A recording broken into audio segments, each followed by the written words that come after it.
ഇനി ഇവിടെ ചോറും കറിയും വെക്കുന്നത് എങ്ങനെയാണെന്ന് എനിക്ക് ഒന്ന് കാണണം. ഭദ്രകാളി, സ്വന്തം ഭർത്താവ് പട്ടിണി കിടന്ന് ചാവണം അവന്റെ ആശ. അല്ലടി, നിന്നെ കൊന്നിട്ട് ഞാനും ചാവുള്ളൂ. അടി ഭദ്രകാളി, ഇറങ്ങി വാടി. എന്താടി നോക്കുന്നത്? കരുണം പോലീസും നീയും തമ്മിലുള്ള ഇടപാട് നാട്ടിൽ മുഴുവൻ പാട്ടായി നാറി കിടക്കുമ്പോഴാണ് ഞാൻ വന്നത്. പോലീസ് മുങ്ങിയപ്പോ ഒരുത്തരും കിട്ടിയില്ല നിന്നെ കെട്ടാൻ. ഞാൻ കെട്ടി. അതാണടി എന്റെ ആത്മാർത്ഥത. ആ എണ്ണ നിനക്കിപ്പം വരില്ല. എനിക്ക് മാത്രം ഇവിടെ ചോറില്ല. അല്ലടി, എന്താ കണ്ടൂടെ ചട്ടി? പഴയതിൽ ഇനി ഇതും കൂടി ബാക്കിയുള്ളൂ. ഇതും കൂടി ഒന്ന് ഉടച്ചു തന്നായിരുന്നെങ്കിൽ എനിക്ക് പോയി പുതിയത് വാങ്ങിക്കായിരുന്നു. പിന്നെ അത് ഉടച്ചു തുടങ്ങാം. ഉടക്കാനാ പറഞ്ഞത്. തൊട്ട് പോരു തന്നെ. ഈ കയ്യും വിട്ടു. കള്ളു കുടിക്കാൻ കാശ് വന്ന് ചോദിച്ചപ്പോ ഞാൻ പറഞ്ഞില്ലേ ഇത് അരി വാങ്ങിക്കാനുള്ള കാശാണ്, ഇത് തരില്ലെന്ന്. അപ്പ പറഞ്ഞ് എനിക്ക് ചോറ് വേണ്ട, കള്ളു മതിയെന്ന്. കള്ളു കുടിച്ചു കഴിഞ്ഞപ്പോ ചോറ് വേണമെന്ന്. ഇവിടെ ചോറില്ല, ഇല്ല, ഇല്ല. ഇനി ഇവിടെ കിടന്ന് ഒച്ചയും വേളം ഉണ്ടാക്കിയാലുണ്ടല്ലോ എന്റെ സ്വഭാവം അറിയാലോ. കരുണം പോലീസുമായിട്ട് എനിക്ക് ബന്ധം ഉണ്ടായിരുന്നെങ്കിലേ പിന്നെ എന്തിനാ ഇയാളെന്നെ കെട്ടിയത്? നിന്റെ തന്ത എനിക്ക് കാശ് തന്നിട്ട്.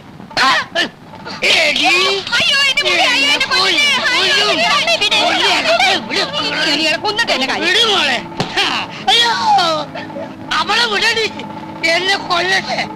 ഞാൻ ചത്തല്ല, അവക്ക് കരുണം പോലീസില്ലേ. പിള്ളേരുടെ മുമ്പിൽ വെച്ച് തോന്നിയാസം പറയരുതെന്ന് ഞാൻ പറഞ്ഞിട്ടില്ലേ? കരുണം പോലീസുമായിട്ട് എനിക്ക് ബന്ധം ഉണ്ടായിരുന്നെന്ന് തന്നെ കൂട്ടിക്കോളൂ. നിങ്ങളുടെ ആദ്യ ഭാര്യ പതിവ്രത ആയിരുന്നല്ലോ. എന്നിട്ട് എന്തേ അവളൊരു ലോക കളനെ പറ്റൂ? മുട്ടയെന്ന് വിരിയുന്നതിന് മുമ്പ് അവൻ ജയിലിൽ കിടന്നില്ലേ? ഇപ്പോഴും ആളുകളെ പറ്റിച്ച് നടക്കില്ലേ?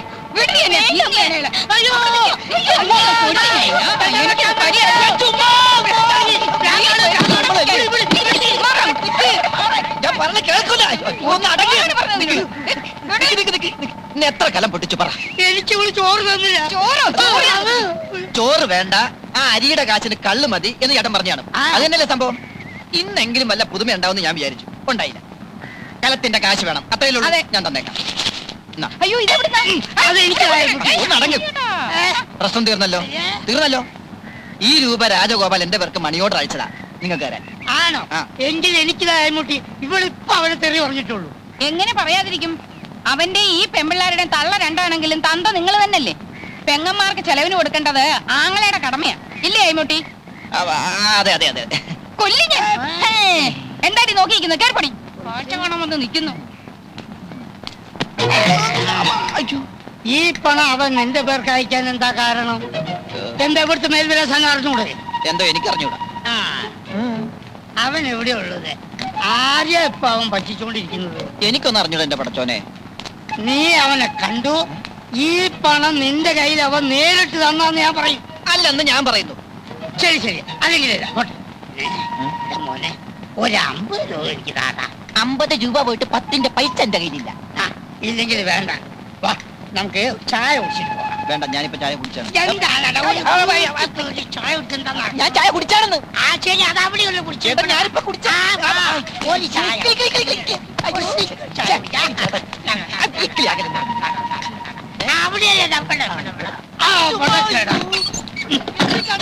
അതെ, വാതിലടിച്ച് കുറ്റിയിട്ടതാ. നിനക്കറിയാം അവൻ എവിടെയാ ഉള്ളത്. അവൻ കാശുണ്ടാക്കുന്നുണ്ടെന്നുള്ളതും എനിക്ക് മനസ്സിലായി. അവനെ കാണിച്ചു തരാതെ നിന്നെ ഇവിടുന്ന് പുറത്തു വിടുന്ന പ്രശ്നമല്ല. ആയിമുട്ടി പറ്റി അവനെ കേടാ.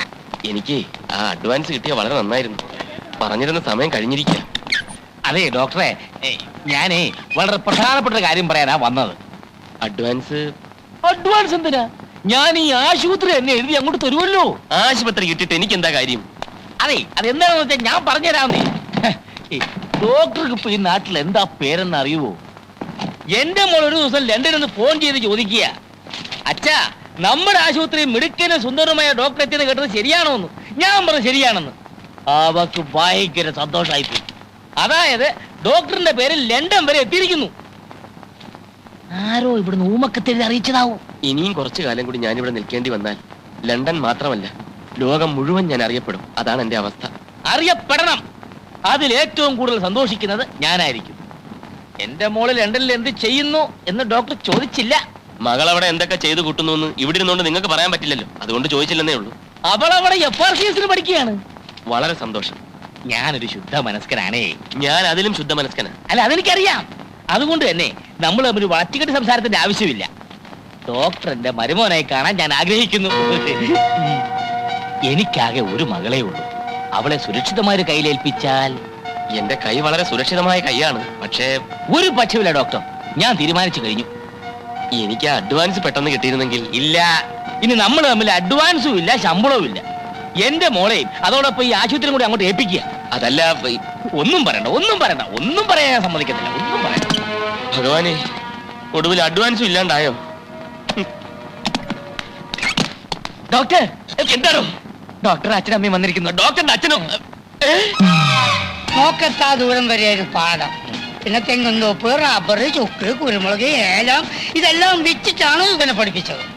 കോഴിക്കോട് പഠിച്ചു കഴിഞ്ഞപ്പോ അവൻ പറഞ്ഞ് എറണാകുളത്ത് പഠിക്കണം, പിന്നെ പറഞ്ഞ് തൃശ്ശൂര് പഠിക്കണം, പിന്നെ കണ്ണൂര്, കോട്ടയം, കാഞ്ഞിരപ്പള്ളി, അങ്ങനെ കാസർഗോഡ് തൊട്ട് കന്യാകുമാരി വരെയുള്ള സ്ഥലത്ത് ഞങ്ങൾ അവനെ പഠിപ്പിച്ചു. ഇതും കഴിഞ്ഞപ്പോ പറയാണ് എന്തോ ഒരു പാല്, എന്ത് പാല്? മണിപ്പാല്, മണിപ്പാല്. ഞാൻ പറഞ്ഞോളാം, എനിക്കറിയാം, ഇടയ്ക്ക് കയറി പറയരുത്. എന്താണ്? മണിപ്പാലി പഠിക്കണം. ആ സമയത്താണ് നമ്മൾ ആ റബ്ബർ എസ്റ്റേറ്റ് വിറ്റത്. 27 ഏക്കറല്ല, അമരാവതിയിലുള്ള 30 ഏക്കർ. ആര് നോക്കണം എവിടേക്കാ കിടക്കണമെന്ന്? എന്ത് വിറ്റാലെന്താ, ഒന്നും പാഴായി പോയിട്ടില്ലല്ലോ. റബ്ബറും തെങ്ങും ഒക്കെ ഇനി ഇഷ്ടം പോലെ വാങ്ങിക്കാമല്ലോ. എല്ലാരും ഉണ്ടല്ലോ. മമ്മി എന്തൊക്കെയുണ്ട് വിശേഷം? ഡാഡി എവിടെ? ഡാഡി അങ്ങ് ഒത്തിരി ക്ഷീണിച്ചു പോയല്ലോ. ആളെ കണ്ടിട്ട് മനസ്സിലായില്ല. സുമേ, ലതേ, അയ്മുട്ടി. ഞങ്ങളെയൊന്നും ഓർക്കുന്നില്ല. ഒരു എഴുത്തുമില്ല, ഒരു ഫോൺ പോലും ചെയ്യാറുമില്ല. ഡോക്ടർക്ക് എവിടാ ഇതിനൊക്കെ സമയം? മമ്മി, ഡാഡി, ഇത് ആശുപത്രി ഓണർ കുമാരൻ തമ്പി.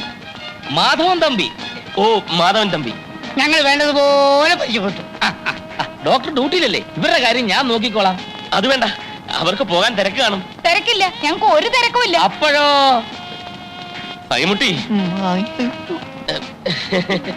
ഇറങ്ങാൻ നേരത്തെ കാറ് കേടായി, പിന്നെ ഞങ്ങൾ ലോറിയിൽ അല്ല ബസ്സിലാവുന്നത്. ഡോക്ടറെ, എല്ലാം ഒരു നിമിത്തമായിട്ടാ എനിക്ക് തോന്നുന്നത്. അല്ലെങ്കിൽ തന്നെ ഡാഡിയും മമ്മി ഇന്ന് ഇവിടെ എത്തിച്ചേരുവോ? വന്നാട്ടെ, ഞാൻ അവരെ വീട്ടിലേക്ക് കൊണ്ടുപോകാം. അത് വേണ്ട. ഒന്നും പറയണ്ട, ഒന്നും പറയണ്ട. വന്നാട്ടെ. നമുക്ക് വൈകിട്ട് കാണാം. അങ്ങോട്ട് കേറ്, കേറ്, വേഗം കേറ്. ഞാൻ പറഞ്ഞു. ചേച്ചി, മക്കളെ കയറി. മോനെ, നീ വേഗം വരണേ. Okay, sir. എന്നെ പിടിച്ചൊരു മുറിക്കകത്തിട്ട് പൂട്ടി. കഞ്ഞിവെള്ളം പോലും തന്നില്ല. ഒടുക്കം അലക്കമ്പരിൽ നിന്ന് വാടക കൂടെ തുണി ഒപ്പിച്ചു. എനിക്ക് വേറെ നിവൃത്തി ഉണ്ടായില്ല രാജഗോപാല. സാരമില്ല, ഇന്നുകൊണ്ടെല്ലാം തീരുമല്ലോ.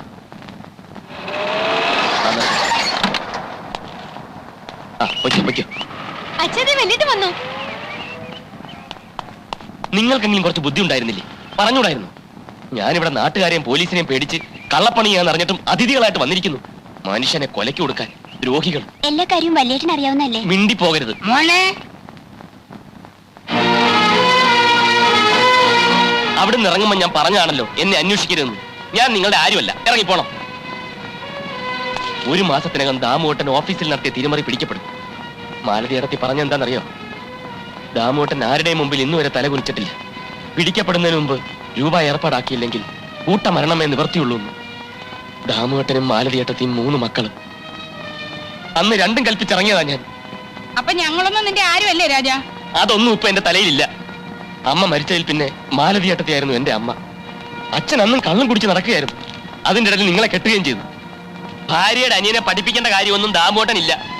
ഒടുവിൽ ഞാൻ കേസിൽപ്പെട്ട് ജയിലിലായപ്പം എന്നെ രക്ഷിക്കാൻ വേണ്ടിയാ ദാമോട്ടൻ പണം തിരിമറി നടത്തിയത്.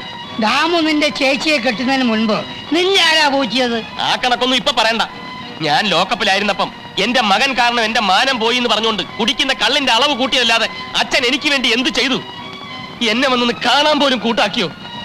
ദണ്ണ ഉണ്ടച്ചാ, അതൊക്കെ ഓർക്കുമ്പോ എനിക്ക് നല്ല ദണ്ണ ഉണ്ട്. ആ പോട്ടെ, നമുക്ക് കഴിഞ്ഞൊക്കെ കഴിഞ്ഞ് രാജാ. ഇപ്പോഴത്തെ കാര്യം സംസാരിക്കാം. എനിക്കൊന്നും സംസാരിക്കണ്ട. എല്ലാവരും എത്രയും വേഗം ഇവിടുന്ന് കാലിയാക്കണം, അത്രേ വേണ്ടു. അലക്ക് കമ്പനി തുണി എടുത്തോണ്ട് വന്നിരിക്കുക. എന്തൊക്കെ ആയാലും ഞാൻ നിന്റെ അച്ഛനല്ലാന്ന് നിനക്ക് പറയാൻ പറ്റുമോ?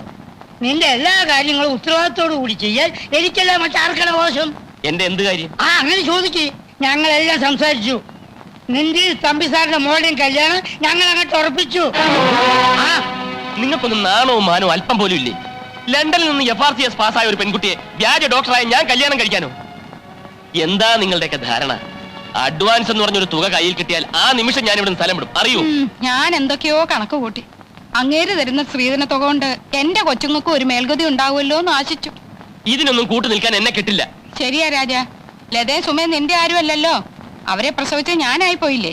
അതൊന്നും പറയണ്ട, അങ്ങനെയൊന്നും ഞാൻ ചിന്തിച്ചിട്ടേ ഇല്ല. നീ ചിന്തിച്ചു. ചിന്തിച്ചെങ്കിൽ ചിന്തിച്ച് ഇപ്പൊ എന്താ വേണ്ടത്? ഏതായാലും നീ ഈ കള്ളവേഷം കെട്ടി, എങ്കിൽ പിന്നെ അത് മുഴുവനായിട്ട് അങ്ങോട്ട് ആടിക്കൂടെ നിനക്ക്? ഈ സ്ത്രീധനത്തുക കിട്ടിയ മാനതയുടെ പ്രശ്നവും നിന്റെ ഈ അനിയത്തിമാരുടെ പ്രശ്നം എല്ലാം അങ്ങോട്ട് പരിഹരിച്ചൂടെ രാജ? സ്ത്രീധന തുക വാങ്ങിച്ച് ആരാ കെട്ടുന്നത്? അച്ഛനാണോ? അവർക്ക് എന്നല്ലല്ലോ ആവശ്യം, ഇഷ്ടം പോലെ പണമുള്ള പാർട്ടീസ് അല്ലേ. എടോ കെട്ടുന്നില്ലെങ്കിൽ കെട്ടണ്ട. കെട്ടാന്ന് പറഞ്ഞാൽ കാശ് ഇങ്ങോട്ട് കൈക്കിലാക്കിയ അതിപ്പോ നീ ചെയ്യുന്നതിനേക്കാൾ വലിയ രക്ഷമല്ലല്ലോ. സത്യമായിട്ട് അച്ഛൻ എന്റെ അച്ഛൻ തന്നെ. അങ്ങനെ വല്ല മോഹവും മനസ്സിലുണ്ടെങ്കിൽ അതിപ്പോഴേ നുള്ളി കളഞ്ഞേക്ക്.